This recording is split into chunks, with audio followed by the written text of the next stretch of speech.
Hello, Facebook universe. I am Esther. I am the food editor for the record NorthJersey.com. Normally, I would be in a restaurant, but as you well know, restaurant dining rooms are now closed due to the pandemic that we're all going through, and many restaurants have delivery and takeout service now. But some restaurants, also restaurants and chefs, are doing something that I think is quite amazing.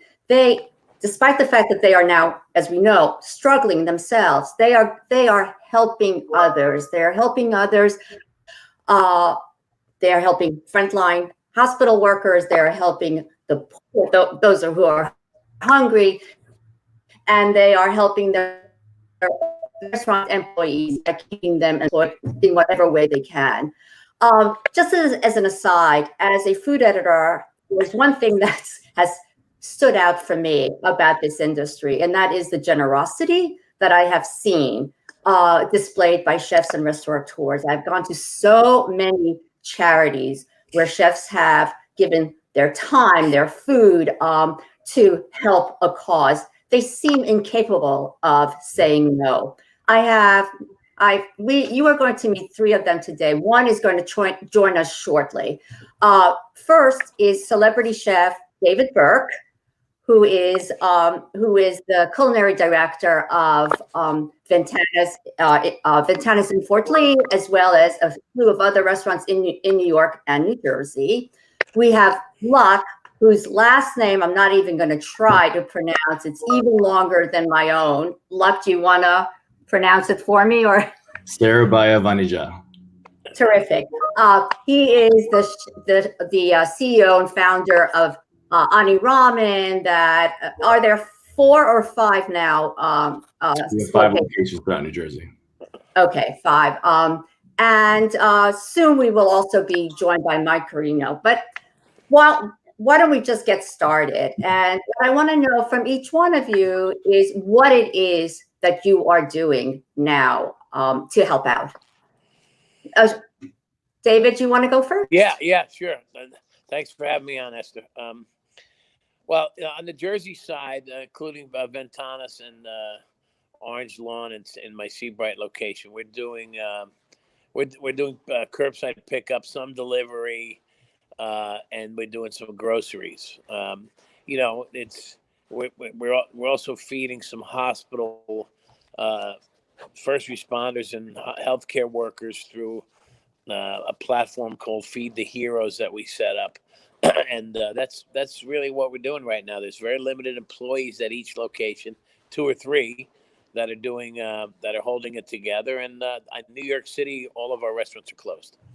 2 or 3, as opposed to what did you once have? Of 70, and maybe Ventanas could be higher than that.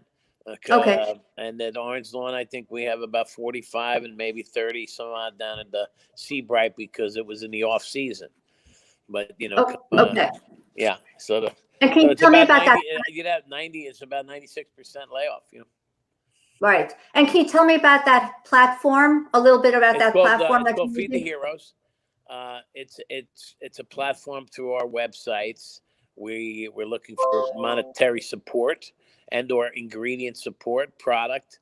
What we do with the money is we then find out who needs help with feeding. Tomorrow, we're doing St. Barnabas Hospital here in Livingston, one of the hospitals up in Hackensack, and Riverview down in Red Bank. What we do is we make the food. The money comes in to pay some of our employees and the cost of the goods, and we send sandwiches out for about, I think, $9 a piece or so. So it's a platform to get people back to work and feed people. Okay. And Luck, you've got a pretty amazing thing that you're doing. So can you help me out by telling, let our viewers know what it is that you're doing? Absolutely. So Ani Ramen House is traditionally a boutique ramen house, and we knew that we couldn't really pack our food to go and sustain our model throughout this pandemic. So we decided to pivot. We shut our doors on the 15th once the state told us that we had to limit our hours to, I think, 10 or 9 p.m. And then, 4 days later, a few days later, we realized that we had a lot of food in-house, a lot of inventory that we couldn't just let go to waste. We started off by donating to a whole bunch of food banks like Kumac and our local banks. But however, that was for raw items only. We started cooking all the food, and we partnered up with Sun Noodle to provide meals for, it began as our staff meal and for all of our employees for up to about 200 people. And then we realized we had enough to spread for about 7,000 people. We called up Sun Noodle, and they matched us. So we wound up giving about 15,000 meals away on March 19th. And that was kind of the jump start of it all. You know, March 19th, we give out those meals. The next day. Can I just interrupt you for 1 second? Who showed up for those meals? Who were these people? Everybody. I mean, think about all the restaurant employees that were just laid off. Like Chef David said, 90% or more were laid off. For our staff, it was over 96%. And it was everyone from our bussers, servers, bartenders, and those in need. You know, when you get laid off, it's not always about, you know, just those that are the homeless, but you know, whether you have to choose, you're gonna pay for your utilities, your rent. If we can help by just providing that meal and, you know, lifting a small weight off your shoulders, that's what we did. And so we had everybody online, everybody that wanted to come out for a meal, and those that knew it was going to be our last time having a nice bowl. Okay. And now you're doing something else as well. Yeah, we pivoted the very next day. You know, David and Michael tell you, you know, we're like hospitality addicts. That's what I like to call ourselves. We're so used to the thank yous and the smiles and the great energy. We feed off of that, you know, and the very next day to call all of our staff, let them know that, you know, we're letting them go. It's tough just to sit at home and wait for a bailout or wait for someone to come help. So everyone across the country, across New York, New Jersey, you'll find that we're all trying to give back because that's the only thing we know how to do. We know how to create, we know how to give back. And it's our way of still operating in a sense, in our everyday lives. So we're creating a nonprofit. We partner up with Mark Bustos, 501c3 called Be Awesome to Somebody. In collaboration, we are doing Be Awesome Feed Somebody. Our partners are Mark Bustos, hip hop producer Just Blaze. We also have some great campaign ambassadors, Scary Jones from Z100 Morning. And we also have Victor Cruz on board. And our goal is to serve 100,000 meals throughout the next couple months throughout all our Ani Ramen locations. We pivoted from our menu from ramen and Japanese izakaya to classics. You know, we're doing Thai rotisserie chicken, family meals for 4, 2 and 4. We're doing Rock City Pizza Co. is a classic Detroit Rock City pizzeria. And we'll be able to offer these meals at a discount. And then on top of that, we're hoping that the community decides to give back. There'll be an opportunity for you to purchase our meals at half off to donate to our first responders and for those in need. Yeah, so this way you're keeping your doors open, but you're doing something more than just serving. Well, it's not even ramen, it's something else, but you're also helping people who need jobs right now and also helping the community by having people donate, right? Some money so that you can prepare food for those in need. Yes? Absolutely. Is that the idea? Absolutely. And every time I look up, I see someone posting about being stuck at home, and it's the opposite. We're not stuck at home. We're safe at home, right? Yeah. We're safe at home, and the first responders, they're the ones who's out there really risking their lives so we can be safe at home. And this is our way of saying thank you. Killing two birds with one stone. We're giving the opportunity for our staff to come back to work and do some good. And we're giving back to the community that's been supporting us since day one. Can you tell me how much staff did you have to lay off, and how many will you be using at your new nonprofit? Just like David said, we let go over 200 employees. We kept some management on. So over 98% were let go. And we're going to be able to bring back about 30% of our workforce per location. Okay. What safety precautions are you taking? I think we're probably overdoing it because we don't know at this point, but we just want to make sure that we want to make sure that we're all taken care of. The second our staff comes in, they put on their masks, their gloves. They have a sanitizing station. They have work boots. We also purchase UV stations for our food to sit in to disinfect before it goes out. We have our restaurant our doors aren't open, so we have our front gates are kind of opened up, so curbside pickup only. Okay. We are going cashless. It's going to be ordered through online only. And we park our sidewalks all the way down half a block because at the end of every evening, our hopes that when you buy a meal, you donate a meal. So we'll have a ticker at the end of every evening that'll say, Jersey City, we love you. You donated 100 meals to the hospitals and 100 meals to our store. So you'll be able to walk up, pick up a pie or pick up a chicken and just keep walking. Okay. And David, what about you? Well, I love the buy a meal, donate a meal idea. Good idea, Luck. I really do. Thank you. Well, we're like I said, we're trying to look to the future now and see what we're going to do when we get open as far as taking safety precautions. One of the things I will say, is the restaurants seem to be a real big focal point on getting people back to work, and also what's going to happen to them in regard to how they're going to operate. But restaurants usually do operate pretty, at a high standard, and so now we just have to. We have to, the kitchens are, Board of Health is on us, especially in certain cities. So it's we just have to up the game and make sure people feel comfortable walking into our restaurants in the future.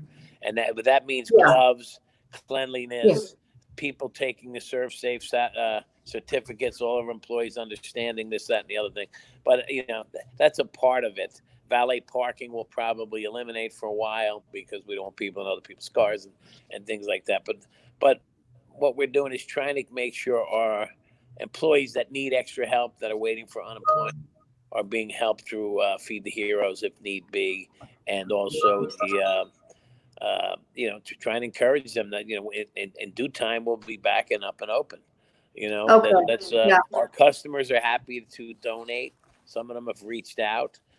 We do have people coming to work. Hopefully we'll get assistance from the government in the next week or two and be able to bring certain people back, layer by layer by layer, and start to get some of our Ventanas has a big outdoor component, and it's Orange Lawn and Seabright are seasonal because of the beach and the tennis.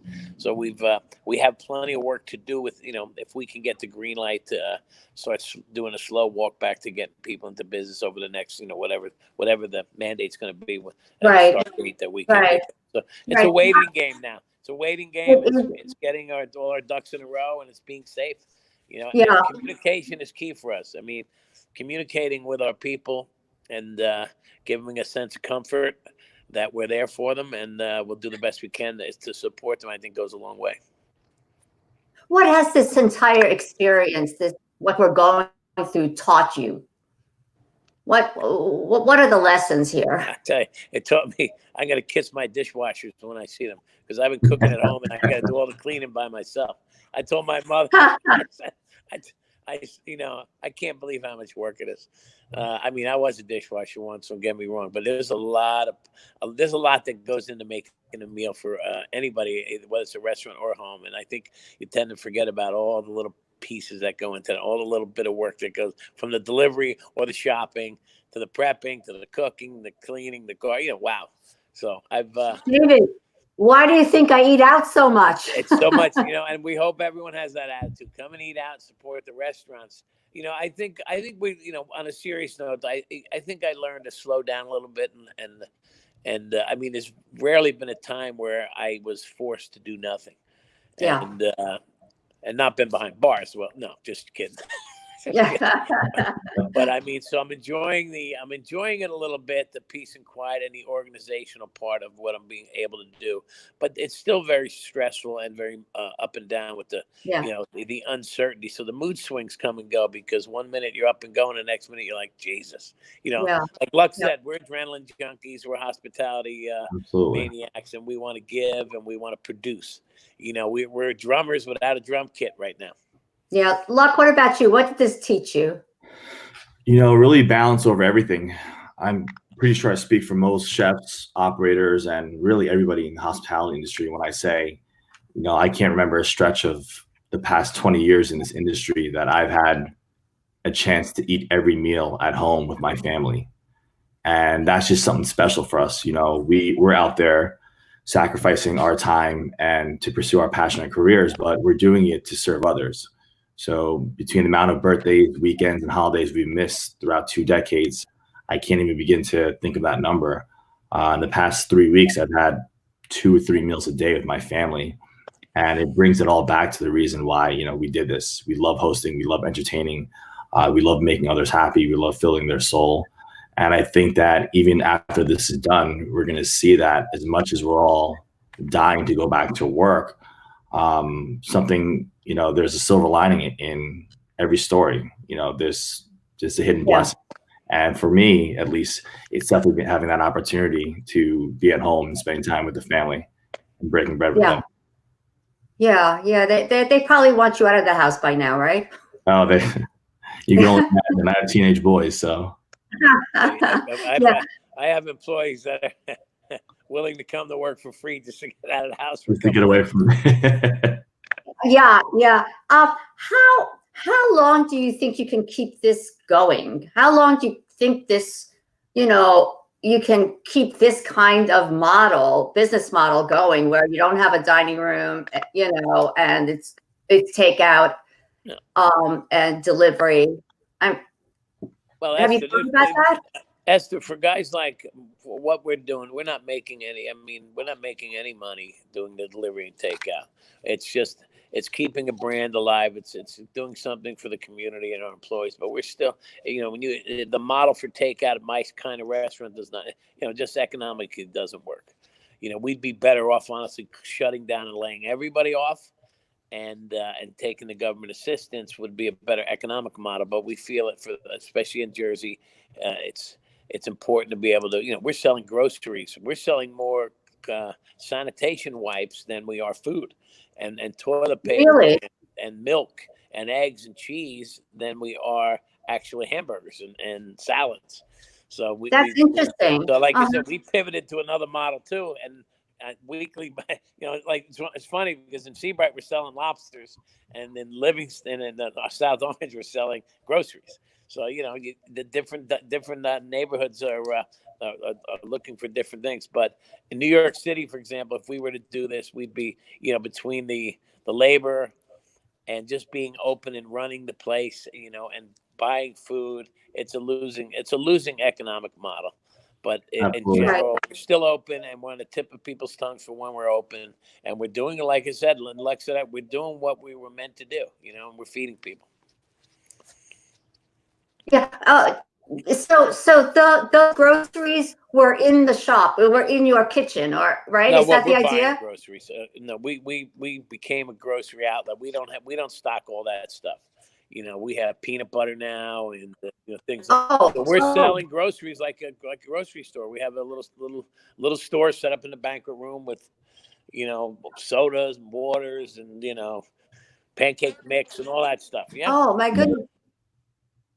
So is this because you've got the connections to these supplies, so you can get them in? We go to the big purveyors that give us that. So people don't want to wait in line at a store anymore, and they also don't want to take chances of getting ill. So, the supermarkets, there's lines to get in sometimes. Sometimes you just want to order it and get a quick delivery. So if you can order a cooked meal and some groceries, we have about 48 items, I think. And it's killing two birds with one stone. That's great. Okay. And Luck, what about you? How long do you think you can sustain this? I mean, from an operational standpoint and a financial standpoint, we shouldn't be doing it. Like David said, most operators, chefs, and owners, we're doing this for other reasons, and it's nonprofit. We're doing it to keep our companies and our brand alive. We're doing it for our staff, our employees. We're doing it so that when the government tells us that we can turn our lights back on and operate, whether it's at 50% capacity or full capacity, we're not in even a larger hole. There are certain fixed costs that we want to eliminate now, whether it's 60, 90, or 120-day closure, that we want to be able to sustain. So in terms of our new model for the Rock City Pizza Co., we're going to operate this for the next 2 months, maybe 3 months, until Ani Ramen gets back up and going. But based on the reaction of our loyal regulars and based on the reaction of the media, we think that this is something that we're going to probably Rock City Pizza Co. and Bang Bang, in terms of our Be Awesome Feed Somebody, actually extend past this and just operate as a nonprofit as another part of our hospitality company. Oh, wow. That's interesting. That's great. I'm sorry that Mike Carino wasn't able to join us, but I just want to thank both of you, A, for participating, and B, for what you're doing. And just so you know, I can't wait to come and eat at your places. I'm counting the days. Thank you so very much. Thank you, guys. Thank you for having us. Buck, nice to meet you. David, absolute pleasure, man. Bye-bye. Esther, thank Bye, you. everyone. Have a good one.